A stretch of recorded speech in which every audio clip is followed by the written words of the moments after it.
Slow भाई, slow.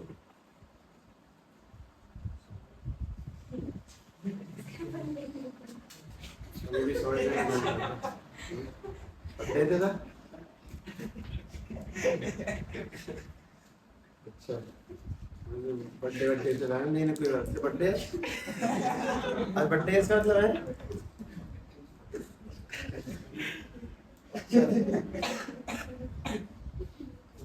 अच्छा भैया, भूपेंद्र को जन्मदिन की हार्दिक हार्दिक बधाइयाँ।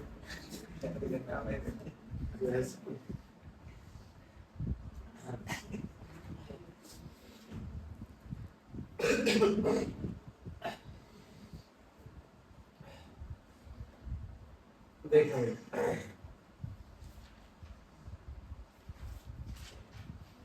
लिख रहा था। हाँ, सबसे पहली बात इलेक्ट्रॉन एमिशन, देखें ध्यान से। Electron emission,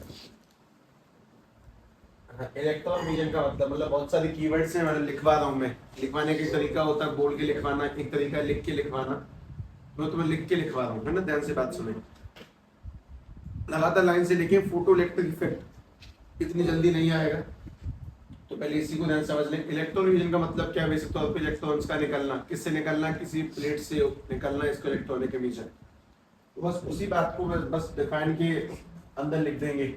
the emission of electron, the emission of electron, the emission of electron is called electronic emission. It's called electronic emission, it's called electron emission. Electron का निकलना ही इलेक्ट्रॉन एमिशन कहलाता है। ठीक है, ठीक है। या फिर ऐसा बोल सकते हो, इमिशन जगह पे इमिटिंग भी शब्द का इस्तेमाल कर सकते हैं। किसी भी जगह से इलेक्ट्रॉन का निकल के आता है, उसको अपन लोग इलेक्ट्रॉन एमिशन कहते हैं। अपने पास में दो तीन टाइप का इलेक्ट्रॉनिक एमिशन है। तो सबसे पहला जो टाइप है उसका नाम है, सबसे पहले टाइप का नाम, सबसे पहला जो टाइप निकल के आता है that is thermo ionic emission. Thermo ionic emission, thermo ionic emission. और ये कौन सा एमिशन है वो ध्यान सुनो। थर्मो आयनिक एमिशन का मतलब ये है कि जब हम किसी प्लेट को हीट करेंगे तो हीट से इलेक्ट्रॉन्स का निकलना। उसका एक वैसे अलग से एग्जांपल बता दूं मैं तुम्हें, तो कुछ फ्रिक्शन, जब हम लोग ऐसे इंडक्शन कर, मतलब ऐसे तुमने पहले चैप्टर पढ़ा था ना कुछ, मतलब बाल से किसी स्केल वगैरह रब कर देंगे, उसमें चार्ज आ जाता है, उसमें इलेक्ट्रॉन सरफेस पे निकल के आ जाते हैं हीट की वजह से। हीट होने से इलेक्ट्रॉन एनर्जी बढ़ जाती है, बाहर निकल के आ जाते हैं, तो वो थर्मो आयनिक एमिशन है। ठीक है, मतलब चीजों को बस लिख ही रहा हूं मैं कि तरीका है, तरीके से जाने चाहिए, हमेशा जाना चाहिए इस वजह से। थर्मो आयनिक एमिशन यानी कि the emission of electron when they are subjected to, when they are subjected to heat or thermal energy, subjected to heat, subjected to heat और thermal energy। जब किसी भी सरफेस पर हीट की वजह से या फिर कह लो थर्मल एनर्जी की वजह से इलेक्ट्रॉन बाहर निकल के आते हैं, उस टाइप के एमिशन को that is called thermo ionic emission, that is called thermo ionic emission. ठीक है, सबसे पहली काम की बात, बेसिक सी बात है, थर्मो आयनिक एमिशन यानी कि हीट की वजह से इलेक्ट्रॉन्स का निकलना। उसके बाद में तीसरा लिखिए, तीसरा अपने पास में होता है फील्ड, या फिर कह सकते हो और cold cathode emission. Cold cathode emission, इसमें कोल्ड का मतलब कोई भी ठंडे से बिल्कुल मत लगाना। ठीक है, बस नाम है तो कुछ होगा कोल्ड जैसा, लेकिन फिर भी फील्ड एमिशन का मतलब क्या है कि अगर हमारे पास में ये मान लो कोई प्लेट है, उस पे इलेक्ट्रॉन्स पाए जाते हैं, इलेक्ट्रॉन्स पे खुद पे चार्ज जो पाया जाता है दैट इज नेगेटिव। तो हमारे पास में इस प्लेट पर नेगेटिव चार्ज है ढेर सारा। अगर मैंने इसमें इलेक्ट्रिक फील्ड लगा दी यहाँ से यहाँ की ओर, यहाँ से यहाँ की इलेक्ट्रिक फील्ड, इलेक्ट्रिक फील्ड हमेशा कहाँ से कहाँ की ओर जाती है? पॉजिटिव से नेगेटिव की ओर। तो उल्टा लगा देता हूँ फिर, है ना, पॉजिटिव से नेगेटिव मैंने ऐसे लगा दी है, पॉजिटिव से नेगेटिव की ओर। ऐसे इलेक्ट्रिक फील्ड है, स्ट्रॉन्ग है, तो ना कि इस जगह पर कौन सा चार्ज है? पॉजिटिव चार्ज है। तो इस पॉजिटिव चार्ज की वजह से इन इलेक्ट्रॉन्स का बाहर आ जाना, मतलब ज्यादा स्ट्रॉन्ग फील्ड होने से इलेक्ट्रॉन खुद ही सरफेस को छोड़ के बाहर आ जाए, इलेक्ट्रिक फील्ड की वजह से इलेक्ट्रॉन्स का निकलना, इज कॉल्ड फील्ड एमिशन। बस ध्यान उसके नेक थोड़ा ज्यादा शब्दों को कुछ खास नहीं। ठीक है, तो emission of electron due to strong electric field, emission of electron, emission of electron due to strong electric field, due to strong electric field, strong electric field, उसको हम लोग बोलते हैं that is called field vision, that is called field या फिर cold cathode vision, that is called field, और हम लोग कह सकते हैं उसको कोल्ड कैथोड इमेजन। ठीक है, तो बस लिखवाई जाने वाली चीजें हैं ये, इनमें कुछ भी खास अभी चल नहीं रहा है, कुछ देर बाद चलेगा यहाँ तक है, लेकिन पहले ध्यान से इसको सेट ही कर लो। उसके बाद में अपने पास जो अगला पड़ाव आता है, ठीक है, वो ध्यान से देखिए। Point number D, point number D है photo electric emission, photo electric emission, photo electric emission. इसका मतलब क्या है? Emission of electron due to light, light का इलेक्ट्रॉन से जो भी कनेक्शन है वही है फोटो इलेक्ट्रिक इमिजन, यानी कि emission of electron due to, emission of electron, emission of electron due to when it is subjected to light, when it is subjected to light, जब उस पर लाइट का कोई फर्क पड़ता है तो उस पर इलेक्ट्रॉन निकल के आते हैं, सब्जेक्टेड टू लाइट। ठीक है, उस इमिजन को हम लोग क्या बोलते हैं? That is called photo electric emission, that is called photo electric emission. उस इमिजन को हम लोग फोटो इलेक्ट्रिक इमिजन कहते हैं। ये बहुत छोटी सी बेसिक सी बात, इस चीज को भी ध्यान से लिख लें। It's called photo electric emission. Light की वजह से इलेक्ट्रॉन्स का निकलना जो कल निकला था वो फोटो इलेक्ट्रिक इमिजन है, लेकिन कल वाले को कुछ अलग तरीके से पढ़ना है, इसलिए इसको ध्यान से देखा। और देखना कौन सी डेफिनेशन बची है उसके अंदर।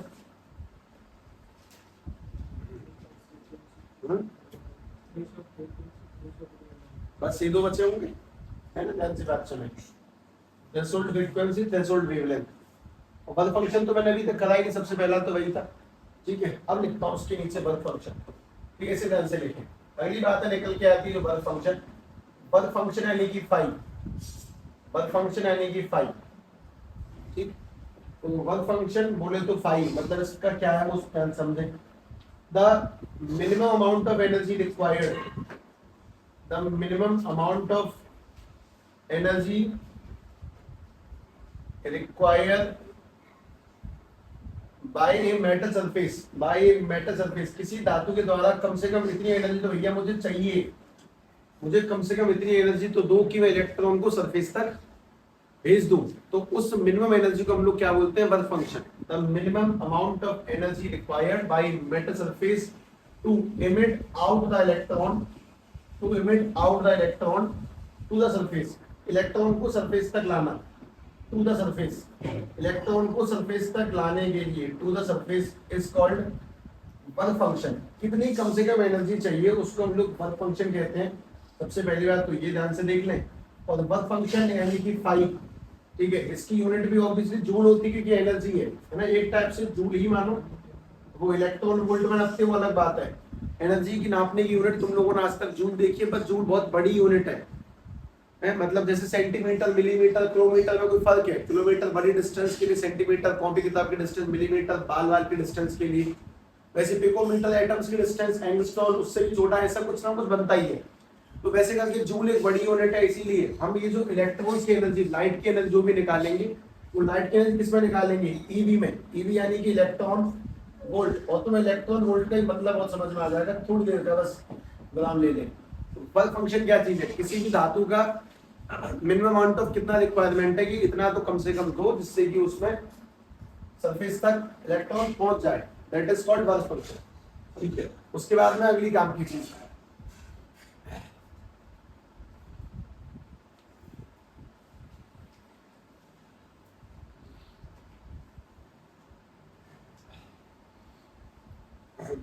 देखिए,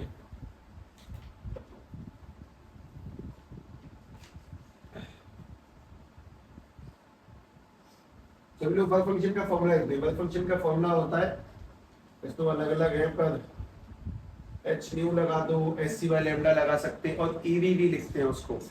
तो फिलहाल ऐसे लिखते हैं एच न्यू नॉट। ये जानते हैं ना ये क्या चीज है?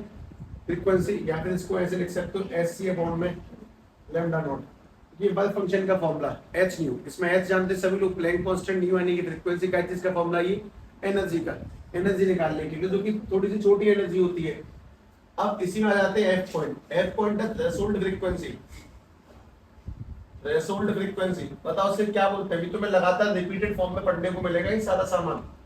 तो थ्रेशोल्ड फ्रीक्वेंसी किसे कहते हैं बताओ? द मिनिमम फ्रीक्वेंसी जिस पर कोई भी मेटल सरफेस इलेक्ट्रॉन को इमिट कर ले, उस फ्रीक्वेंसी को हम लोग थ्रेशोल्ड फ्रीक्वेंसी कहते हैं, और उस वेवलेंथ को हम लोग थ्रेशोल्ड वेवलेंथ कहते हैं। दोनों सेम बात है, बस लिखना है तो ध्यान से लिख लेते हैं ना। The minimum frequency required by the metal surface, the minimum frequency, the minimum frequency for a metal surface to emit out electron, for a metal surface to emit out electron, to emit out electron, to emit out electron is called threshold frequency। कम से कम इतनी frequency तो होनी चाहिए जिससे कि electron बाहर निकल के आ जाए, तो उस फ्रीक्वेंसी को हम लोग थ्रेशोल्ड फ्रीक्वेंसी कहते हैं। और इसी कड़ी में सभी लोग अगली डेफिनेशन और लिख देंगे, जी यानी कि थ्रेशोल्ड वेवलेंथ, जी पॉइंट, जी यानी कि थ्रेशोल्ड वेवलेंथ। और ये भी बिल्कुल सेम टू सेम ऐसे आ जाएगा, जो फ्रीक्वेंसी का हिसाब किताब है वेवलेंथ का हिसाब किताब भी है कि मिनिमम इतनी वेवलेंथ तो चाहिए जिससे कि इलेक्ट्रॉन बाहर निकल के आ जाए, उस वेवलेंथ को हम लोग थ्रेशोल्ड वेवलेंथ कहते हैं। तो मैंने दोबारा लिख दिया, the minimum wavelength, the minimum इसीलिए कल वाला पढ़ा इंपॉर्टेंट था, उसके बिना हम लोग ऐसे नहीं जा सकते, भले ही वो चैप्टर में बाद में आता है पर समझा तो सब कुछ वही है। ठीक है, ध्यान से लिखा, द मिनिमम वेवलेंथ,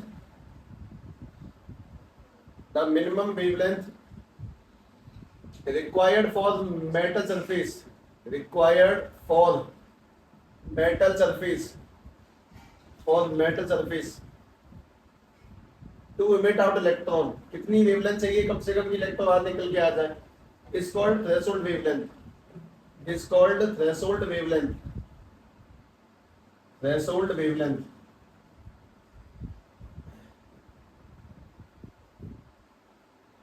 ठीक है,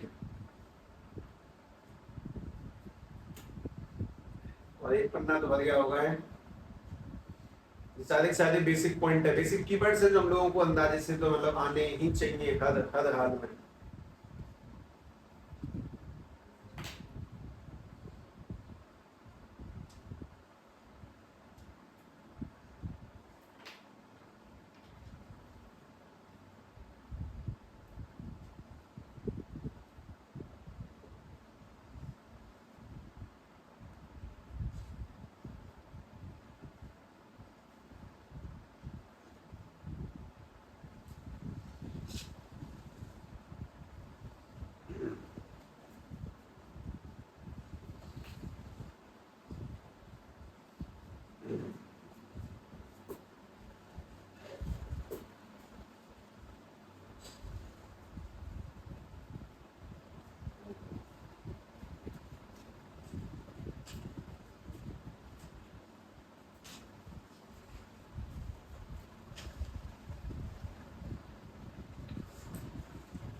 ठीक है भाई, अब जरा दूसरा पॉइंट बताएं, सबने वो सेट कर दिया, लिख दिया ना वहां पर पूरा। दूसरा पॉइंट क्या है अब वो देख कर बताओ, उसमें कुछ लिखा है कैसे कैसे क्या पढ़ना है? पहले डेफिनेशन, उसके बाद में लॉज, उसके बाद में ग्राफ, उसके बाद में cut off potential, stopping potential, है ना? तो ठीक है भाई, सबसे पहले सभी लोग ध्यान से लिखें, photo electric effect, photo electric effect. ठीक है, सबसे पहली बार डेफिनेशन ध्यान से बताएंगे। वैसे फोटो इलेक्ट्रिक इफेक्ट है क्या चीज? The phenomena of emission of electron from a metal surface with the help of fixed frequency of light. मतलब एक सही लाइट की फ्रीक्वेंसी से किसी मेटल सरफेस से इलेक्ट्रॉन का निकलना, उसको अपन लोग क्या बोलते हैं? Photo electric effect. मतलब जो डेफिनेशन मैंने तो पुराने वाले लिखा है, ये फोटो इलेक्ट्रिक इमिशन, हाँ ये वही है लेकिन तरीके से ध्यान से देखें। The phenomena of, the phenomena of, phenomena of emission of electron from a metal surface, from a metal surface by using a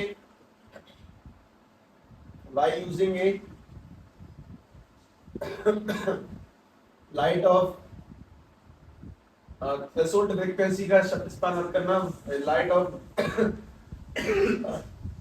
copper frequency, light और copper frequency is called photo electric effect. इसी को हम लोग बोलते हैं photo electric effect, is called photo electric effect. उसको हम लोग फोटो इलेक्ट्रिक इफेक्ट कहते हैं, सीधी सीधी स्पष्ट बात तो ये, ठीक है। मतलब इलेक्ट्रॉन्स का निकलना लाइट की हेल्प से, उसको फोटो इलेक्ट्रिक इफेक्ट कहते हैं, साफ सीधे स्पष्ट शब्दों में एक बार, ठीक है।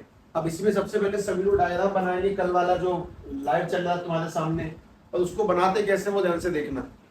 सबसे पहली बात तो ये कि उस डायग्राम को बनाने के लिए ऐसे करके प्लेट, यहाँ से लाइट आने का एक सोर्स, उस जगह पे ऐसे करके ट्यूब बनाओ, यहाँ पर एक प्लेट लगाओ जिसके ऊपर कोई भी मेटल सरफेस है, वो मेटल सोडियम होता है प्राइमरी तौर पर, वरना कुछ भी हो सकता है। उसके बाद में यहाँ से कनेक्ट है, वोल्टेज वोल्टेज भी लगे होते हैं इसके अंदर, कहीं ना कहीं हमें करंट के लिए माइक्रो एम्पीयर का अमीटर भी लगा हुआ है, और इस जगह पर एक प्लेट है, इस पे इलेक्ट्रॉन्स पहुंचेंगे, ठीक। अब इस चीज को बहुत ध्यान से सेट करते हैं, ठीक है, समझना।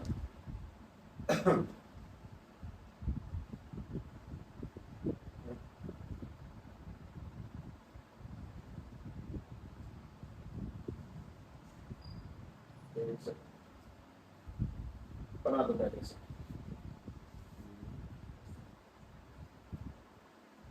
हाँ भाई, सबसे पहले काम की चीज, जिस जगह से लाइट आती है, जिस जगह से लाइट आती है जगह पे तो डिस्टेंस बन गया, लाइट वहां तक कैसे पहुंचेगी, पर ठीक है, बन गया तो बन गया।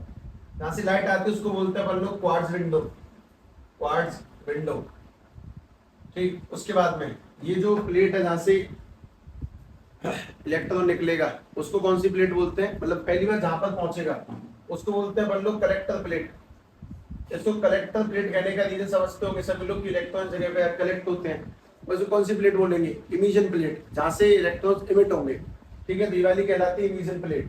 अच्छा, दूसरी काम की बात ये भी है कि अपने ये जो ट्यूब बनी हुई है, इस ट्यूब में कोई एयर नहीं है, उसका रीजन ये कि कोई बोले कि सब एयर के आयंस टूट गए और करंट आगे बढ़ना, तो ये जो ट्यूब है this is evacuated gas tube, evacuated evacuated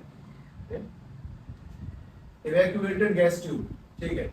एक ऐसी ट्यूब जिसमें कोई एयर वेयर का सिस्टम नहीं है, तो आसपास बस इलेक्ट्रॉन्स होंगे तो ही करंट बनेगा, वरना करंट नहीं बनेगा, ठीक है भाई। यहाँ पे इलेक्ट्रॉन आगे क्यों जाते हैं और इलेक्ट्रॉन के निकलने की इसी फिनोमेना को हम लोग फोटो इलेक्ट्रिक इफेक्ट बोलते हैं। लेकिन अभी डायग्राम कंप्लीट हुआ नहीं है, क्योंकि अभी तक मैंने तुम्हें ये नहीं बताया कि ये बैटरी के वोल्टेज बदलने का क्या तरीका होता है। मतलब बैटरी के वोल्टेज वो तो रिप्रेजेंटेशन था, तो वो डायग्राम गैस, उसका गैस क्यों सेल को आगे पीछे किया तो पोटेंशियल चेंज हो गया, लेकिन रियल लाइफ में पोटेंशियल कैसे चेंज कर देंगे हम लोग, बैटरी ऐसी कहां से लाएंगे जो आगे पीछे बढ़ाने सेट हो जाए, उसका भी इंतजाम होता है अपने पास में।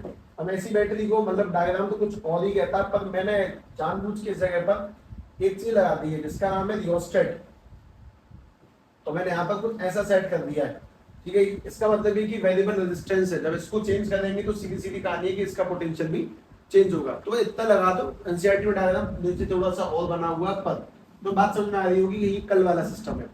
अच्छा, ये जो ग्रीन पोर्शन है क्या चीज है, मेटल सरफेस, ये कोई भी मेटल है, और कल जो मेटल हम लोगों ने यूज किया था वो कौन सा था, सोडियम। और अपने पास में और भी ऑप्शन है, सोडियम के साथ साथ जिंक भी है, उसमें पोटेशियम भी है, कैल्शियम भी है, कॉपर भी है, और आयरन भी हो सकता है। तो अलग अलग मेटल्स पाए जाते हैं जिनसे इलेक्ट्रॉन निकलेगा। This is called photo electric effect, तुम लोगों ने कल तक देखा। अब मैंने बस लिखना स्टार्ट किया है, अगर मैं उसको सीधे लिखना स्टार्ट कर दूं तो फील नहीं आएगी, लेकिन अभी तुम्हारे दिमाग में कहीं ना कहीं एक बात पुरानी दौड़ती रहेगी कि हाँ ये पुराना डायग्राम चल रहा है, ठीक है भाई। अगली बात बताइए मुझे, फोटो इलेक्ट्रिक इफेक्ट में सबसे पहला तो क्वेश्चन हो गया डेफिनेशन, उसे बताओ क्या लिखा हुआ है, लॉज, ठीक है, ध्यान से बात समझे। तो तरीके से लिखवाना इंपॉर्टेंट है, इन बातों को समझाना बहुत ज्यादा आवश्यक है, वरना हम फैल जाएंगे, हमें पता ही नहीं चलेगा कि हम क्या कर रहे हैं क्या नहीं कर रहे हैं। और उसमें अभी तक कोई भी कैलकुलेशन वर्ड इस्तेमाल नहीं कर रहा है, अभी कैलकुलेट होगा एंड में जाके, बहुत से फॉर्मूले क्रिएट होंगे, पर फिलहाल नहीं। तो लॉज ऑफ पीईई यानी कि photo electric effect, photo electric effect,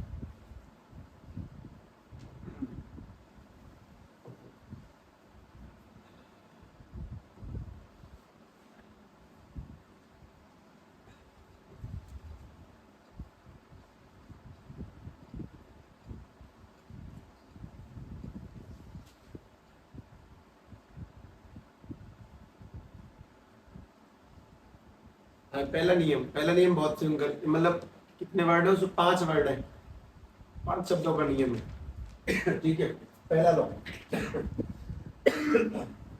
it पहला शब्द हो गया, इज दूसरा शब्द हो गया, ए तीसरा हो गया, it is a instantaneous process, instantaneous process, इन सबसे ज्यादा अकेले में होंगे। Instantaneous process, it is a instantaneous process का मतलब समझते हो? इसमें ऐसा बिल्कुल नहीं होगा कि आराम से लाइट जब तक 5-10 घंटे गिर लेगी उसके इलेक्ट्रॉन निकलेंगे, ऐसा नहीं है।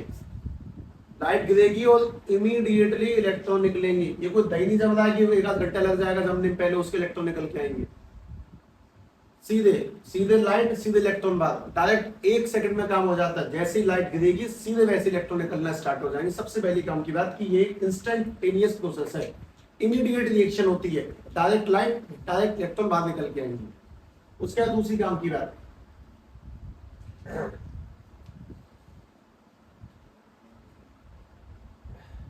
सेकंड स्टेटमेंट,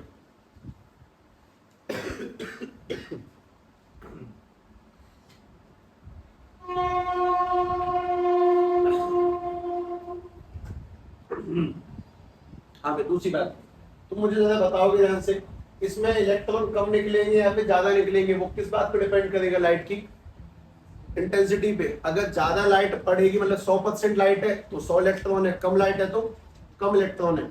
और सीधी सीधी बात है कि इनसे जो इलेक्ट्रॉन, जब इलेक्ट्रॉन निकलेंगे, इलेक्ट्रॉन यहाँ पहुंचेंगे, इसमें क्या बन जाएगा? करंट। तो इलेक्ट्रॉन के निकलने से बनता है करंट, उस करंट को हम लोग बोलते हैं फोटो करंट। उसका रीजन तो अपने आप मन में सोच सकते क्यों है, लेकिन फिलहाल नहीं, फिलहाल कुछ और लिख रहा हूं। देखो कि नंबर ऑफ फोटो इलेक्ट्रॉन्स किन्हें बोला जाता है बताना? जो फोटोन्स की हेल्प से निकले, तो लाइट की हेल्प से निकले। The number of photoelectrons is directly proportional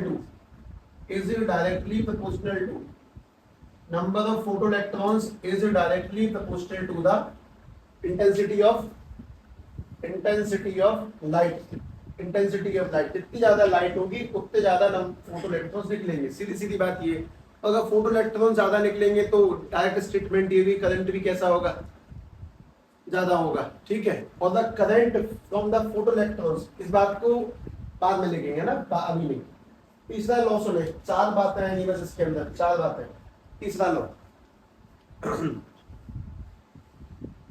मतलब ये इसका मतलब समझ में आता है ना? इंटेंसिटी यानी कि ज्यादा लाइट होगी तो ज्यादा इलेक्ट्रॉन, और कम लाइट होगी तो कम इलेक्ट्रॉन। अच्छा, इंस्टेंटेनियस यानी कि तुरंत इलेक्ट्रॉन आएंगे, तुरंत लाइट आएगी, तुरंत इलेक्ट्रॉन भी आएंगे। तीसरा नियम बहुत सिंपल सीधी सीधी बात है कि वो जो हम लोगों ने पहले लिखा कि इलेक्ट्रॉन प्रॉपर किसी पक्की फ्रीक्वेंसी पर निकलेंगे, सब फ्रीक्वेंसी पे इलेक्ट्रॉन्स का निकलना पॉसिबल नहीं है। तो उसको बोलते हैं थ्रेशोल्ड फ्रीक्वेंसी वाला लॉ, थ्रेशोल्ड फ्रीक्वेंसी वाला, कि electrons emitted, electron will emit only at some particular frequency। Electron बस किसी पर्टिकुलर फ्रीक्वेंसी पर ही निकलेंगे। Electron will emit only at some particular frequency, that is called threshold frequency। हर जगह पे electron निकलना पॉसिबल नहीं है, that is called threshold frequency। Electron कुछ पर्टिकुलर फ्रीक्वेंसी पर ही निकलते हैं और उस फ्रीक्वेंसी को हम लोग थ्रेशोल्ड फ्रीक्वेंसी कहते हैं। ठीक है, अगली काम की चीज सुने, चौथा point, kinetic energy of the electron. मतलब इलेक्ट्रॉन कितनी तेज चलेगा ये किस बात पे डिपेंड करेगा? काइनेटिक एनर्जी ऑफ इलेक्ट्रॉन किस बात पे डिपेंड करेगी? फ्रीक्वेंसी पे डिपेंड करेगी ना भाई। ज्यादा ताकत वाली लाइट आएगी तो ज्यादा काइनेटिक एनर्जी, कम ताकत वाली आएगी तो कम काइनेटिक एनर्जी होगी। सीधी सीधी बात। तो बस यही बात इसके अंदर सेट करनी है। ठीक है, ध्यान से देखना कि kinetic energy of electron, kinetic energy of electron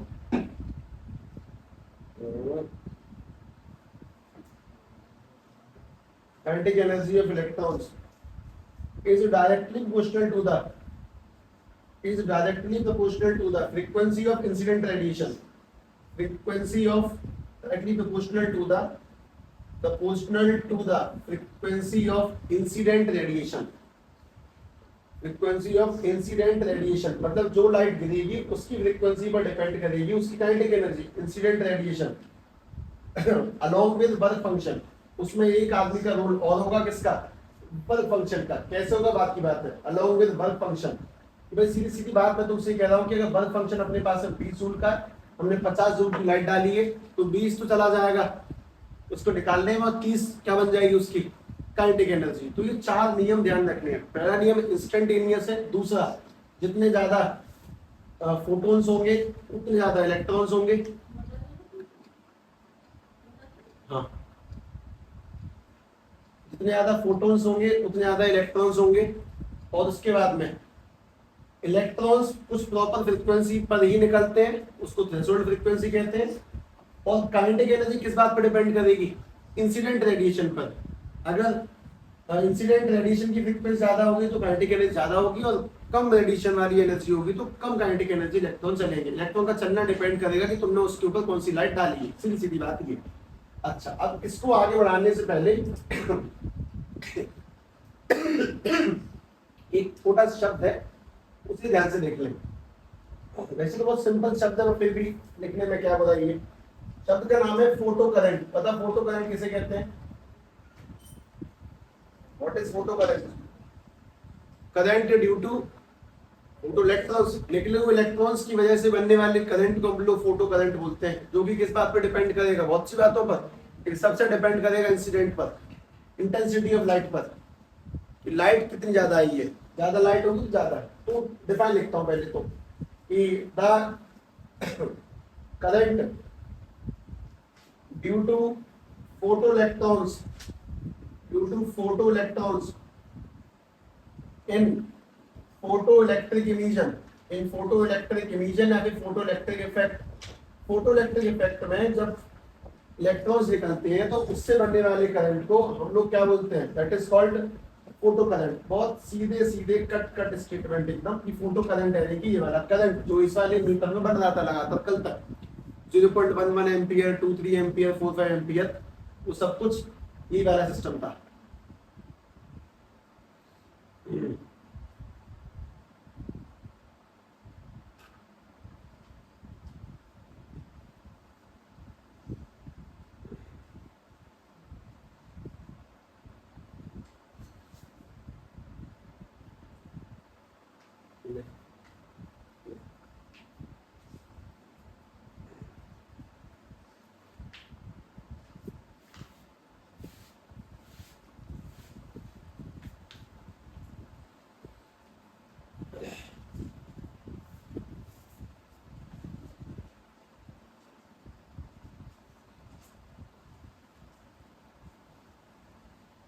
जैसे ये जेन्युइन होता है कि अगर तुम रेगुलरिटी नहीं बनाए रखते ना तो हिम्मत ही नहीं कर सकते पढ़ाई की। पढ़ाई छूटनी ही है फिर तो आदान में। मैं ऑब्जर्व किया इस चीज को बहुत ध्यान से कि हाँ ये कुछ लोग शो ऑफ कर रहे होते हैं, कम से कम बहुत बढ़िया, तो जो शो ऑफ कर रहे हैं, हिम्मत दिखा रहे हैं कि हो सकता है, उसके साथ यार ऐसे हाथ खड़े हो गए, भैया फेल राजी हम तो पढ़ा नहीं जाएगा। ये हिम्मत एमएआई के बच्चों में सबसे कम है, फेल राजी है, कुछ फेल होने में क्या दिक्कत। मतलब मैं जैसा अभी देखा मैंने अभी ये 4 विद्या मंदिर, ये जिंदल, ये भी जिंदल से ही है तनिष्का पहले, इनकी छुट्टी नहीं मिलेगी तो मैं इमरजेंसी अलग बात। स्कूल में भी इनकी में क्लास नॉर्मल आते ही बच्चे आते ही होंगे, चाहे गंवा दो चाहे उससे आ दो, कैसे भी क्यों छुट्टी नहीं होंगी। विद्या मंदिर में भी मतलब दी जाता छुट्टी उट्टी तो थोड़ी पता है स्कूलों का। अब तुम अपना देख लो, तुम उस एटमोस्फेयर का अंदाज नहीं लगा सकते, तुम लोग नहीं लगा सकते इन स्कूलों का, और ये नहीं लगा सकते तुम्हारे का। अपन लोगों को आइडिया है, उसको पढ़े हैं, मैं ज्यादा अच्छे से आइडिया हो रहा है। हमारे दोस्त खायरा से छाता आता था, छाता से बस में जाता था फिर स्कूल। अच्छा, कभी कभी तो ये मान लो कि उस खादा बस उसमें नीचे पुलिया पड़ती, पुल पड़ता है, वहां तक पैदल 3-3 किलोमीटर पैदल जा रहे हैं। भैया मैं 6 बजे तक पहुंचता हूँ कभी कभार, 6 से गए फिर 8-10 बजे तक पढ़े घर पे, फिर सो गए, फिर सुबह स्कूल आ गए, अटेंडेंस फुल। और छुट्टियों से इम्पेक्ट पड़ता है कि नहीं? बहुत ज्यादा इम्पेक्ट पड़ता है। आदमी की रिदम टूटी, ऊपर वो कहावत है, एक तो करेले ऊपर से नीम पे आ गए, एक तो कड़वे ऊपर से नीम पे ऊपर आ गए तो डबल कड़वे हो गए, तो एक तो गमार ऊपर से कंटिन्यूस नहीं है। कौन से भ्रम में जी रहे हैं, नंबर कहां से आ जाएंगे, पास कहां से हो जाएंगे, कोई चांस ही नहीं है। एक तो गंवार है, ऊपर से मेहनत नहीं है, इसीलिए तो गंवार है। लूप है ये टोटल एक।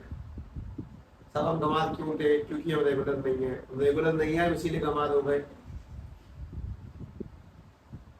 नहीं, हम गंवार थे क्योंकि रेगुलर नहीं आते थे। मेहनत के सारे खेल मेहनत का ही है। सिस्टम बदल दो ना ऐसा। हाँ भाई, सी पॉइंट अगला देख के बताओ क्या लिखा है ग्राफ।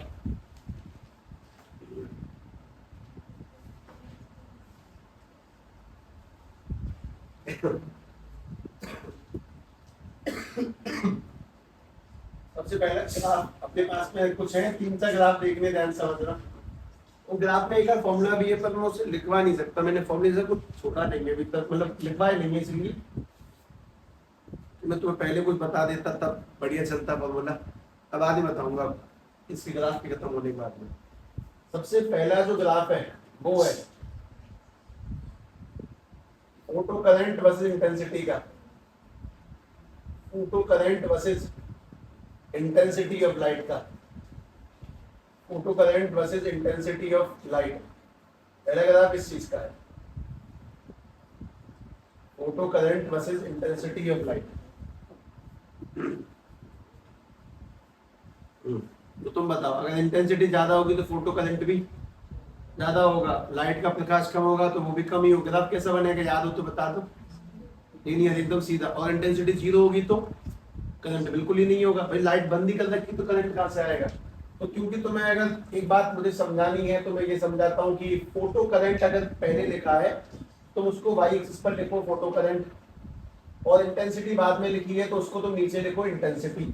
और जब मैं इस ग्राफ को तुम्हारे सामने रिप्रेजेंट करूंगा तो ग्राफ बहुत सिंपल सा है, नीचे से एक एरो बनेगा, ये कहां से स्टार्ट होगा?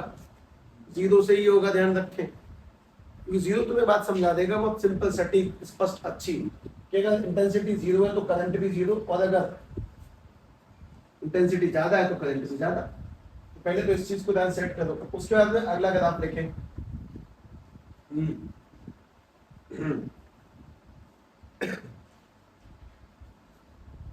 अगला ग्राफ भी कुछ ऐसा ही है, लेकिन अब ग्राफ समझने के, सारे ग्राफ समझने के लिहाज से बनते हैं।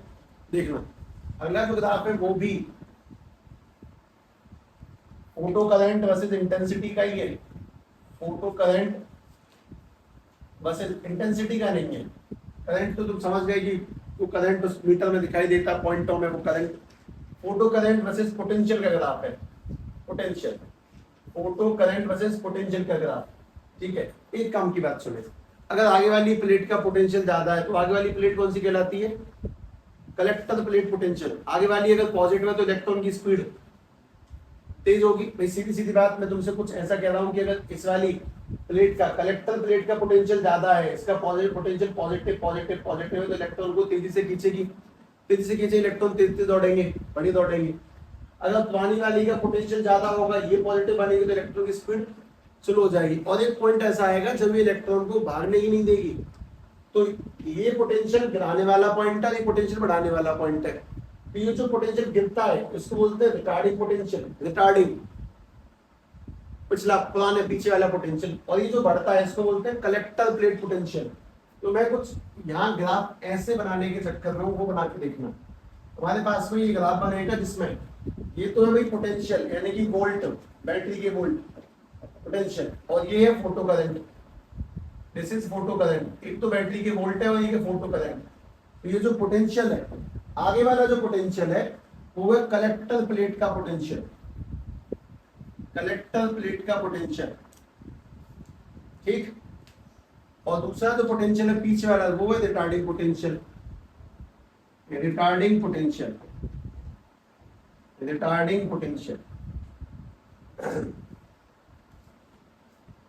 ठीक है। अब मुझे छोटी सी बात समझाएंगे,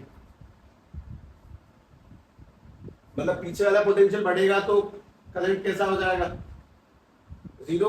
अगर पीछे वाली बैटरी की ताकत बढ़ाएंगे तो इलेक्ट्रॉन को निकलने से रोकेगी, और अगर आगे वाली बैटरी की ताकत बढ़ाएंगे तो इलेक्ट्रॉन को तेज तेज खींचेगी, निकालेगी नहीं, इलेक्ट्रॉन की स्पीड बढ़ा देती है वो। अब मैं तुम्हें एक बात बताता हूं कि अगर हमारे पास में अलग अलग इंटेंसिटी की लाइट है, मैं यहीं से बनाने वाला हूँ, ठीक है, ध्यान से देखना। सबसे पहली चीज तो ये कि जरा तुम लोग पिछले वाले डायग्राम को देखना और समझना। मैं तुम्हें 3 ऑप्शन देता हूँ, ठीक है, 3 ऑप्शन सुनो। सबसे पहला ये 20% लाइट डाली है, यहाँ पर मैंने डाली है 60%, और यहाँ पे मैंने लाइट डाली है 100%। कौन सी केस में करंट ज्यादा निकलेगा, 100% में उससे कम करंट कौन से होगा, 60 में उससे करंट कौन से में होगा, 20% में, क्योंकि जहां पे लाइट ज्यादा वहां पे करंट ज्यादा, लाइट कम तो करंट कम। लेकिन मैंने प्लेट तो बदली नहीं है, प्लेट तो सेम ही है, प्लेट वही है, जिंक वही, मतलब मैंने बस लाइट की मात्रा 20, 60 और 100% पे करके आया। तो उसके बाद में बात सुनो, 20% लाइट पर करंट मान लेते कि 2 एम्पियर है, 60% लाइट पर करंट मान लिया कि 6 एम्पियर है, और 100% लाइट पर करंट मान लिया 10 एम्पियर है। बैटरी के वोल्ट फिलहाल 0 पर ही है। अगर मैं बैटरी की वोल्ट घटा के -1 ले गया तो करंट थोड़ा सा, मैंने अगर बैटरी को माइनस में कर लिया, इसको नेगेटिव में कर लिया, तो इलेक्ट्रॉन निकलना मुश्किल हो जाएगा। पॉजिटिव में कर लिया तो इलेक्ट्रॉन का निकलना मुश्किल हो जाएगा। मैंने बैटरी के वोल्ट को -2 कर लिया, मतलब घटा दिया, बैटरी वोल्ट रिवर्स कर लिए तो और कम हो जाएगा। और अगर -3 कर लिया तो वो करंट जाना बंद ही हो गया। बात ये कि अलग अलग लाइट पर अलग अलग करंट निकलेगा, हाँ बिल्कुल, लेकिन अगर उस करंट को रोकना है, उस बैटरी, अगर उस करंट को तुम रोकना चाहते हो तो बैटरी के वोल्ट कितने रखने हैं, -3 वोल्ट। इस बात का मतलब ये समझो कि हमारे पास में ये प्लेट है, इस पर 20% लाइट आ रही है, इलेक्ट्रॉन निकलने चाहिए, पर मैंने उनको निकलने से रोक दिया -3 वोल्ट देकर, मतलब रिवर्स साइड में वोल्ट देकर मैंने उसको रोक दिया। अच्छा, अगर मैंने -3 वोल्ट दे रखे और मैंने वापस से इसको 60% दे दिया, क्या इलेक्ट्रॉन निकलेंगे? मैंने अगर लाइट को 100% पे कर दिया, क्या अब इलेक्ट्रॉन निकलेंगे? वोल्ट अब भी -3 है, लाइट नहीं बदली है, लाइट तो सेम है, मतलब येलो कलर की लाइट है तीनों बार में। -3 वोल्ट पर 20% की लाइट के इलेक्ट्रॉन रुक गए। इस बात को तरीके से द्वारा शांति से देखें, हमारे पास में ये जो प्लेट है इस पर 20% पर इलेक्ट्रॉन निकल रहे थे, आगे जा रहे थे। मैंने इसको -3 वोल्ट दिए, -3 वोल्ट पर ये इलेक्ट्रॉन आगे जाने से रुक गए, अब नहीं निकल रहे हैं। -3 वोल्ट पे इलेक्ट्रॉन नहीं निकल रहे, -3 वोल्ट पे इलेक्ट्रॉन का निकलना बंद हो चुका है। अगर मैं इसको 60% लाइट दे दूं, इलेक्ट्रॉन निकलेंगे या नहीं निकलेंगे? मैंने लाइट 60% करी है, क्या इलेक्ट्रॉन निकलेंगे नहीं निकलेंगे? अगर मैंने 100% करी है तो इलेक्ट्रॉन निकलेंगे कि नहीं निकलेंगे? क्या चीज सेम है ये बताओ पहले तीनों। अगर लाइट सेम है, अगर लाइट सेम है, लाइट सेम है, इसका मतलब क्या चीज सेम है? उसकी एनर्जी सेम है। अगर एनर्जी सेम है तो जब 20% नहीं निकाल पा रही है, लाइट की मात्रा बढ़ने से क्या बढ़ते हैं? इलेक्ट्रॉन की संख्या बढ़ती है, इलेक्ट्रॉन की एनर्जी नहीं बढ़ती है। तो अगर मैंने 20 की जगह 60 और 60 की जगह 100% किया है तो इलेक्ट्रॉन की ताकत नहीं बढ़ रही है, इलेक्ट्रॉन को ताकत आज भी उतनी ही मिल रही है जितनी 20% की केस में मिल रही थी उसको ताकत। जितनी 20 में मिल रही थी एनर्जी, उतनी उसको 60 में मिल रही है, उतनी उसको 100 मिल रही है। लाइट को तीनों ही केस में एनर्जी सेम मिल रही है। अगर तीनों केस में एनर्जी सेम है तो तुम इंटेंसिटी को कितना भी बढ़ा लो, इलेक्ट्रॉन इसमें से निकल के बाहर नहीं जाएंगे। इंटेंसिटी का मेन काम, तुम बस इतना सोचो, इंटेंसिटी का मेन काम इलेक्ट्रॉन निकालने से होता है कि इलेक्ट्रॉन की संख्या बढ़ाने से होता है? इंटेंसिटी का मेन काम इलेक्ट्रॉन की संख्या बढ़नी चाहिए, 60 पे 60 होने चाहिए, 20 पे 20, 100 पे 100, या फिर उनको निकालने से मतलब है? लाइट को अगर हम, ये जो लाइट इसमें डाली जा रही है ये अलग अलग इंटेंसिटी की है, अलग अलग इंटेंसिटी का मेन काम है ज्यादा इलेक्ट्रॉन निकालना, कम इलेक्ट्रॉन निकालना। इसको एनर्जी तीनों बाद में सेम देती है। मैं ग्राफ बनाता हूं पहले, है ना, बुद्धि ऐसी खत्म हो जाती है इन जगहों पे, समझना खेल है, कुछ सो गया।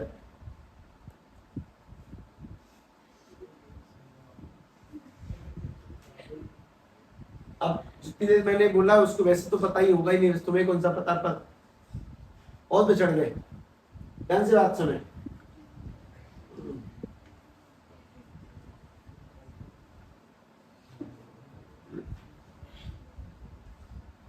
तुमने 12th की बोर्ड कितनी बार दी है पेपर?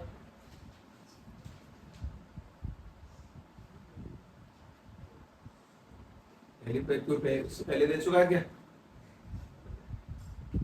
इसने इससे पहले पेपर दिए 12th के? तो उसमें एक नई चीज का एक्सपीरियंस करोगे आज से 3 महीने बाद, लगभग 15 दिन। होपलेस होना किसे कहते हैं?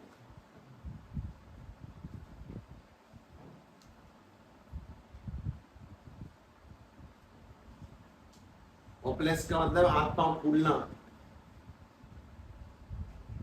देखना एक्सपीरियंस होगा सब। 7 दिन बच्चे, 7 दिन में केमिस्ट्री फिजिक्स कैसे होगी भगवान, तो नींद नहीं आ रही है 24-24 घंटे। और उसमें कहावत बहुत अच्छी आती है, फिर अब बचता है क्या हो।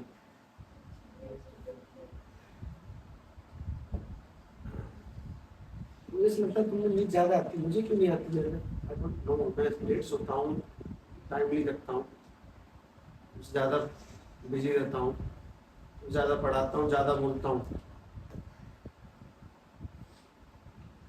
कुछ तो अंदर ऐसा तो नहीं कि मुझमें बड़ी बैटरी तुम्हें छोटी बैटरी है, ऐसा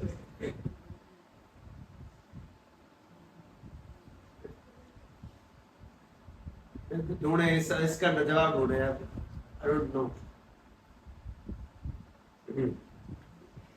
देखिए भाई, चलो मैं इस ग्राफ को बनाने से पहले कुछ काम की कंडीशन लगा देता हूँ।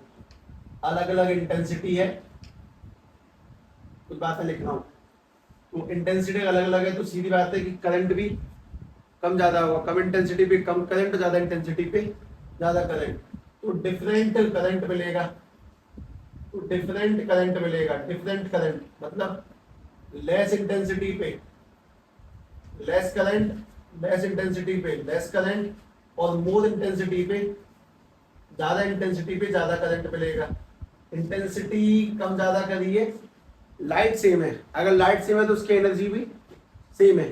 वो इलेक्ट्रॉन को तेज नहीं बढ़ा भगाएगी, जिस स्पीड से निकाल रही है उस स्पीड से निकालेगी, पर जहां पर ज्यादा निकाल रही थी वहां कम निकाल सकती है, और कम निकाल रही है ज्यादा निकाल सकती है, इंटेंसिटी बदलने पर, मतलब इलेक्ट्रॉन की ताकत नहीं बदलेगी।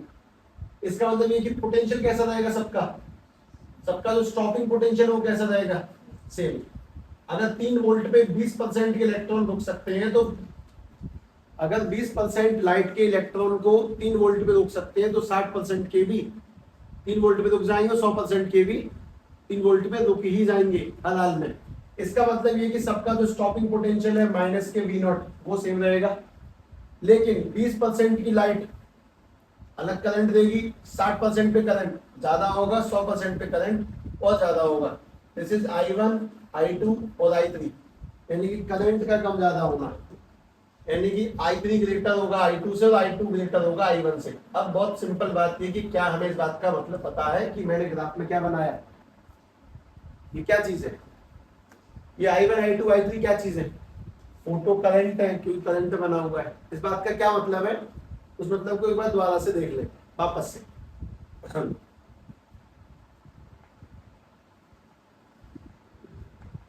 इस ग्राफ को समझे पहले, कोई तुमसे बोले कि ये ग्राफ तुम्हें क्या रिप्रेजेंट कर रहा है, तो तुम्हें पता है उसको क्या जवाब देना है? ये ग्राफ से तुम्हें क्या समझ में आता है, उसको जवाब क्या देना है? उसको जवाब देना है कि डिफरेंट इंटेंसिटी पर डिफरेंट करंट निकलता है, अलग अलग करंट निकलेगा। ज्यादा इंटेंसिटी पर ज्यादा करंट होगा, कम इंटेंसिटी पर कम करंट होगा। लेकिन पोटेंशियल इलेक्ट्रॉन्स को रोकने का वो सेम रहेगा, क्योंकि लाइट नहीं बदली है हमने, वो सेम पोटेंशियल रहेगा, सेम स्टॉपिंग पोटेंशियल रहेगा। करंट अलग अलग होगा लेकिन सेम स्टॉपिंग पोटेंशियल होगा। इस चीज को एक बार पुनः समझने की अंतिम कोशिश कर लेते हैं। ध्यान से देखना, ये तुम्हें नीचे का ऐसे लिख लो शॉर्ट से, में ये कुछ है नहीं काम का। एक ग्राफ, दो ग्राफ, दो तीन ग्राफ और है, अभी दो ग्राफ और है, उसको ध्यान से देखें। सबसे पहली चीज, हमारे पास ये प्लेट, इस प्लेट पर 20% लाइट डाली, 2 एम्पीयर करंट बना। इस प्लेट पर सेम उसी कलर की लाइट डाली है, 60%, कितना करंट बना? 6 एम्पीयर। इसी प्लेट पर 100% लाइट डाली गई है, कितना करंट बना? 100% लाइट है, कितना करंट बनेगा? 10 एम्पीयर। लाइट का कलर सेम होने का मतलब उसकी एनर्जी सेम है, इलेक्ट्रॉन सेम गति से। अगर यहाँ पे इलेक्ट्रॉन की एनर्जी 2 जूल है, अगर यहाँ पर इलेक्ट्रॉन 2 जूल से भग रहा है तो यहाँ पर भी इलेक्ट्रॉन 2 जूल से भगेगा, यहाँ पर 2 जूल से भगेगा, तो कुछ तो फर्क होगा ना, 20, 60, 100 में। हाँ, फर्क होगा। अगर यहाँ पे 1 इलेक्ट्रॉन होगा तो यहाँ पर 2 इलेक्ट्रॉन होंगे, पर सबकी भगने की स्पीड सेम होगी। यहाँ पे ज्यादा इलेक्ट्रॉन होंगे, मतलब इंटेंसिटी बढ़ने से इलेक्ट्रॉन की संख्या बढ़ेगी, ना तो उनकी एनर्जी बढ़ेगी, ना तो उनकी एनर्जी में कोई चेंज निकल के आएगा। मतलब पहली बात, एनर्जी में कोई चेंज नहीं आएगा। अगर ज्यादा लाइट है तो ज्यादा इलेक्ट्रॉन होंगे, ठीक है। अब अगर मैं इस इलेक्ट्रॉन को रोकना चाहता हूं तो मैंने इसको कितने वोल्ट दिए? -3 वोल्ट। तो इन्हें रोकने के लिए कितने वोल्ट देने हैं मुझे? -3 वोल्ट, क्योंकि इन सबके पास में भगने की एनर्जी तो सेम ही है। भगने की एनर्जी कब बदलती? जब मैं इनको अलग कलर की लाइट देता, और इसके पास में कितने हो जाएंगे? -3 वोल्ट। मतलब अलग अलग इंटेंसिटी पर कम ज्यादा इलेक्ट्रॉन निकलेंगे, लेकिन सबकी एनर्जी, चलने की ताकत कैसी होगी? सेम। अगर सबकी चलने की ताकत सेम है तो सबको रोकने के लिए भी ताकत सेम लगानी पड़ेगी, यानी कि सबका V0 तो सेम होगा, स्टॉपिंग पोटेंशियल सेम होगा, लेकिन सबकी करंट इंटेंसिटी अलग अलग पाई जाएंगी। इस चीज को ध्यान से लिख ले। ये ग्राफ तुम्हें ये बताता है कि इंटेंसिटी अलग अलग है, करंट भी अलग अलग है, लेकिन इलेक्ट्रॉन की चाल सेम है, तो उनको रोकने के लगने वाला वोल्ट भी सेम होगा।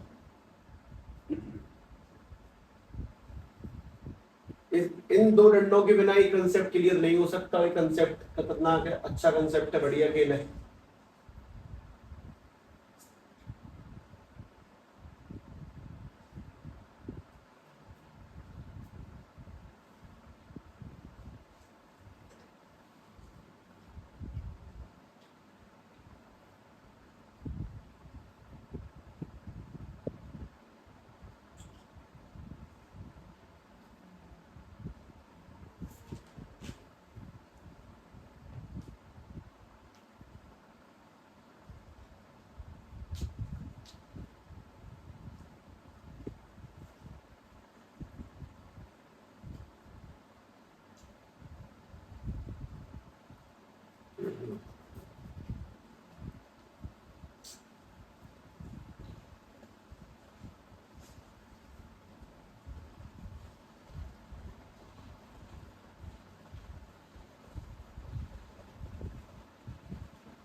ये पोटेंशियल कब बदलेगा वैसे?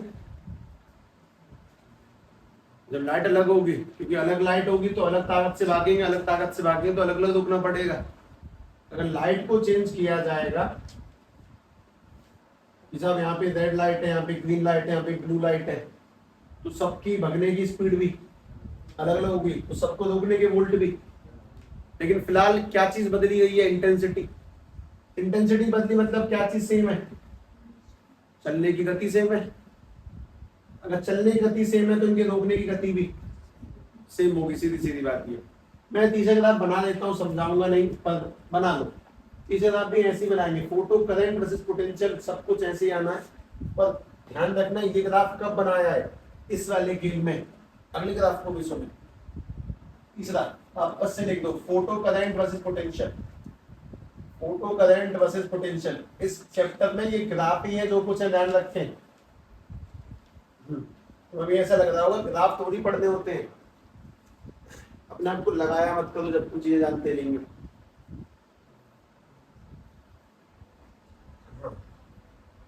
ठीक है भाई, लिखे ध्यान से। दिस इज फोटो करंट,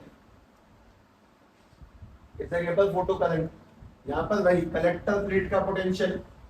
बात है कि जब दोनों चीजें सेम सेम है तो ग्राफ अलग अलग क्यों है, वो पता होना चाहिए। पिछले ग्राफ में क्या सेम था, लाइट का कलर सेम था, क्या अलग था, इंटेंसिटी अलग थी, तो पोटेंशियल सेम रहेगा। उस बात को लगातार रिपीट करें, घर बैठ कर पढ़े लगातार। उसके बाद में retarding plate potential, retarding plate potential. ये ग्राफ लिख दे रहा हूँ बिना समझाए, ऑब्वियसली मुझे एक समझाना है, लेकिन तुम पे उतना दिमाग नहीं बचा जो तुम स्क्रीन को समझ लो। सब कुछ वही है, सारे पैरामीटर वही है। मैं ग्राफ बना दूं, उसके बाद तुमसे पूछ लो कि बताओगे क्या है, तो पुराने वाले एक ग्राफ को समझाने में इतना टाइम निकल गया कि इंटेंसिटी अलग है, सेम है, क्या चक्कर है, उसको रिवाइज करें। इस चक्कर में बिल्कुल ना बैठें कि साहब ये तो देख के मुझे बहुत बढ़िया समझ में आ गया, लगातार रिवीजन करें। ठीक है भाई, यहाँ पे अलग अलग पोटेंशियल है, अलग अलग रिटार्डिंग पोटेंशियल है, V1, V2 और V3, लेकिन करंट आगे जाके सेम हो गया। करंट आगे जाके सेम हो गया। करंट आगे जाके सेम हो जाना is called saturation of current. Saturate होना यानी एक जैसा हो गया, सैचुरेशन ऑफ करंट। अब तुम्हें ये नहीं पता कि ग्राफ कब बनेगा कब नहीं बनेगा, लेकिन तुम्हें पिछला पता होना चाहिए। पिछला कब बनेगा, जब इंटेंसिटी अलग अलग होगी, तो पोटेंशियल, रोकने वाला पोटेंशियल सेम होगा। क्या बदलता है उससे, बस इलेक्ट्रॉन कहीं कम कहीं ज्यादा, लेकिन सबके चलने की ताकत सेम, तो सबको रोकने की ताकत भी सेम। तो मतलब ये कब बनेगा, करंट सेम है, वोल्ट अलग अलग है। ये सैचुरेशन ऑफ करंट कहलाता है तीसरा। उसके बाद में चौथा, और चौथे के बाद में चैप्टर को गति पकड़ जाएगा। मतलब मैं बहुत स्लो कोशिश करूंगा इसको बढ़ाने की, पर मेरे हाथों से शायद, आज कौन सा दिन है, ट्यूसडे, थर्सडे को खुद को रोक देगा। जहां तक है थर्सडे तो फ्राइडे तो अंतिम सांस होगी इसकी, निश्चित निश्चित रूप से। ठीक है, कल कर